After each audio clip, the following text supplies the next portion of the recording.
words of my mouth and the meditation of my heart be acceptable in your sight, O Lord, my strength and my Redeemer.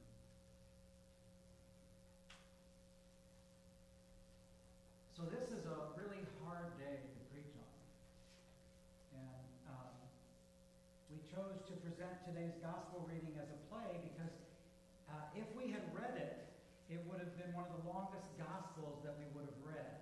It's over 2 chapters long, 2,000 words, and it's almost 10% of the Gospel of John. And so we present it this way as a play. I think we call it the Passion Reading, and it's wonderful. And so I just want to say, well done, everybody. Thank you. In addition, there's another thing I really want to just mention and clear up about the Gospel of John and some of the other Gospels. They seem to be very hard on the Jews and who the Jews are. And some of these passages have been used to go after some of our Jewish brothers and sisters. And just remember that a couple things. The first thing is that most of the characters in the Gospels are Jewish. Right? And the second thing is that our Savior is Jewish. And so in the text for the day, the author's not referring to all of the entire Jewish people, just a select few of the Jewish religious authorities who crucified Jesus. Now imagine that. Within a sect, there's a group that gets to do stuff that the rest of the folks maybe don't know. How about that? That kind of sounds familiar. Bad things happen when good people do nothing. And that's the message I want to leave tonight, is bad things can happen when good people do absolutely nothing. One of my colleagues, the Reverend Joseph Yo from the Mosaic Episcopal Church, he describes it this way. In a world obsessed with power, Jesus wins by giving himself away. In a world that celebrates winning, Jesus embraces losing. In a world that rewards strength, Jesus chooses weakness. In a world that demands vengeance, Jesus offers mercy. That kind of flips the whole system upside down. It's not just backwards, it's revolutionary. At the table, Jesus said, "This is my body given for you." Then at the trial, when Pilate asked him where he's from, there's silence. At the cross, Jesus says, "Into your hands I commend my spirit." He directs where he's going. He knows where he's from and he knows where he's going. He doesn't demand justice. He doesn't lash out. He gives again and again and again and again. And maybe that's why it's still so hard to follow him. I mean, because if we're really being honest, we don't always want that kind of love. We want to be in control. We want to win. We teach our kids to win. I'm guilty of that. We want to be number one. We want to win. We want power. But Jesus shows us something different, something better. A love that actually transforms. A love that doesn't dominate but heals. That doesn't crush but restores.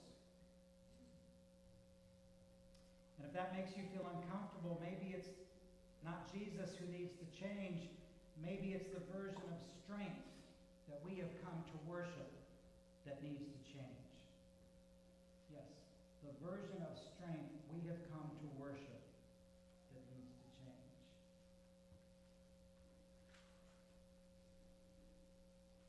This is not a spectator sport. We are followers of the way. We are followers of Jesus. And cross is our symbol. It's our logo, if you will. And marketing experts are always quick to tell startup businesses how important it is to develop a corporate logo. And you're going to have to forgive me for this comparison, but brand identity, they call it. Think about that. One symbol can readily identify a billion-dollar organization. Think of the Apple logo. Think of the Tesla logo. Think of the Google logo. You know who those are. The ultimate of any designer when creating a logo is to develop a mark that identifies the company but also persuades viewers to respond in a particular manner. Logos. So what makes a good logo? Well, here's 5 things that most marketing agencies agree make a good logo. It's got to be simple. It's got to be easy to look at with minimal movable pieces. 2, brand consistency. Does it fit your company's overall message? Memorability. Easy for people to recall, which leads to people spreading it word of mouth. Remarkability. Will it cut through the clutter of your industry and say who you are? Marketing test. Don't trust your gut. It should be market tested. And what does that mean for religious institutions?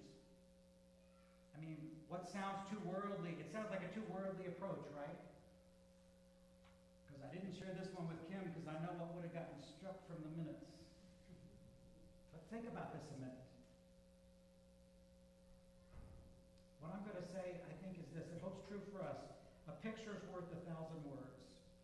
And around the spiritual dimensions of our lives, we can consistently and powerfully be moved by a single sign, by a single symbol.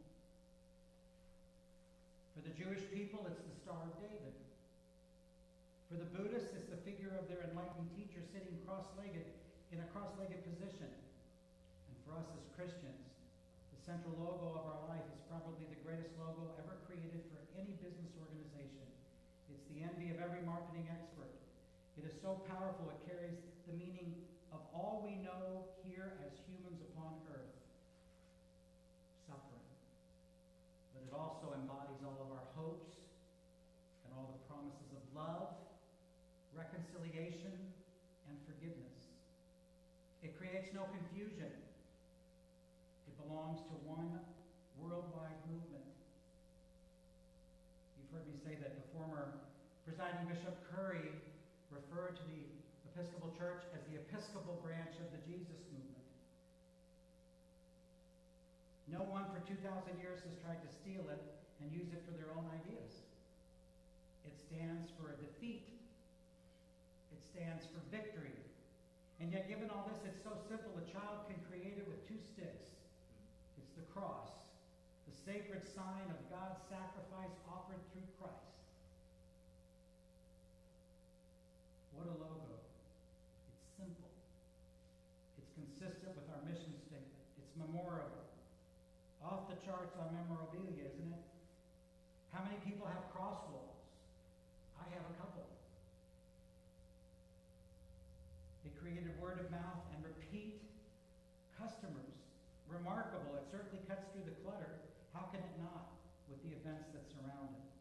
And we've been market testing it for 2,000 years.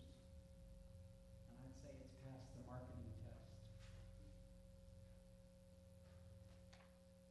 So this is our marketing plan, our movement, our logo. And through it we are continually reminded of God's undying love for the world and our call to love and to serve one another. Through the course of our earthly existence, that is what we are called to do. And in a few minutes we're going to do something. We're going to bring a wooden cross up here and lay it and give you anyone that would like the opportunity to venerate the cross is welcome to come forward. And Reverend Yvonne will be on one side and I'll be on the other. And it's appropriate just to, if you'd like to touch the cross, if you'd like to be in the presence of the cross. It is a time when we remember